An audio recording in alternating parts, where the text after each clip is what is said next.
Welcome to Allsport ABP. It's sporting season with a lot of cricket and football happening around the world, and definitely it's an exciting time for Bangladesh cricket fans after the historic T20 series win over Australia.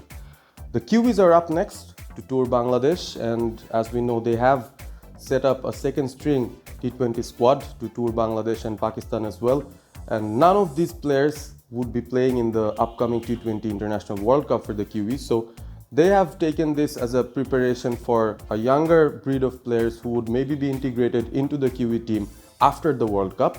But for Bangladesh, this is a huge series. This is the final international bilateral series that Bangladesh has in the T20 format before the team goes ahead and joins the World Cup preparations. So this would be a very important series for Bangladesh coming up. Let's have a look at the tour itinerary and the squads for Bangladesh and New Zealand.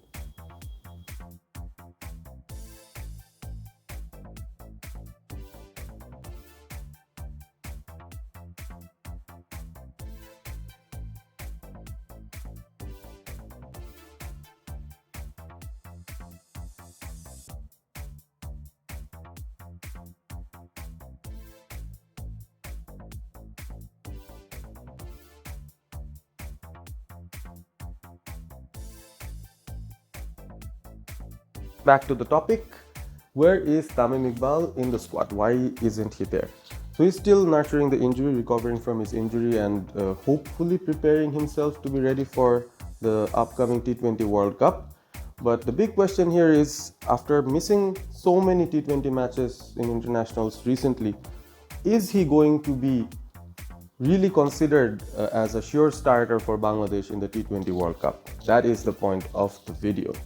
Tamim Iqbal, if we look at his T20 career, definitely he has been one of the stalwarts for Bangladesh. The only centurion in T20 international format, his century came against Oman in one of the World Cup qualifiers again. If we look at how he performed besides that, he's the leading run scorer for T20 internationals for Bangladesh and has played franchise level cricket as well. Not that much in IPL, but has exposure in the CPL, in the Sri Lankan Premier League as well. So had fared quite well in different franchise leagues. But is Tamim Iqbal, in his current form, at this current age, suited to the T20 batting that Bangladesh requires in the upcoming T20 World Cup? A lot of different factors will come into play. Just a reminiscence of how good Tamim can be in T20 cricket was the final that he played for Kumilla Victorians in the Bangladesh Premier League, where he scored 141, which is the highest individual score by any Bangladeshi in T20 format. That was a brilliant innings. He scored 50 of 30 around deliveries, and then after that, he went for it. He just went for it and went berserk. A lot of fours and sixes down the ground, all across the park. That was the attributes that he showed in that innings. But then again, if you look at his overall T20 career, and especially in international matches, the strike rate has been decreasing from time to time. I mean, the Tamim Iqbal from 2007 is definitely not this Tamim Iqbal in 2021, where maturity has brought a different element to his game, which necessarily might not suit the kind of cricket that's required for T20s. Let's have a look at the four batsmen who are vying for the two opening slots for Bangladesh in the T20 starting 11. We start with Tamim Iqbal, who has an average of 24.1 and a strike rate of 117. Liton Kumar Das with an average of 20.8 and a highest strike rate among the four of 134.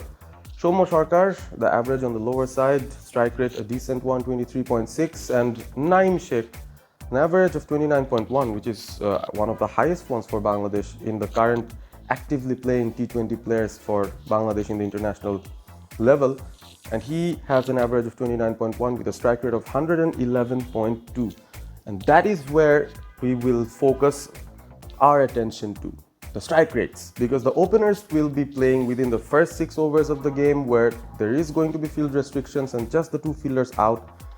Advantage has to be taken of that, and definitely the ones who has a very good first power play will get an advantage, whether it's batting first or whether it's chasing.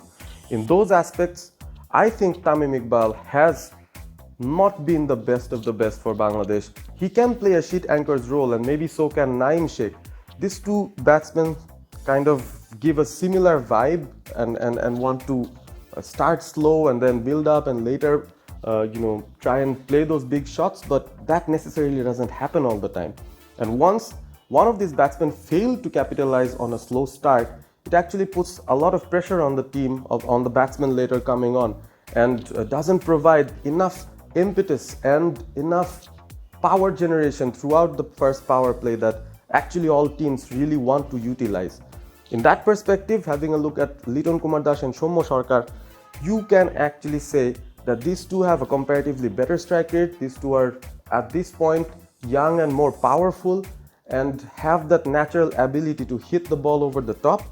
And besides that, it will be a right and left hand combination as well. So that's where I think Liton Kumar Das and Soumya Sarkar gets a slight bit of an advantage over maybe Tamim or Naeem Sheikh in the current T20 team right now, if you look at the opening slot.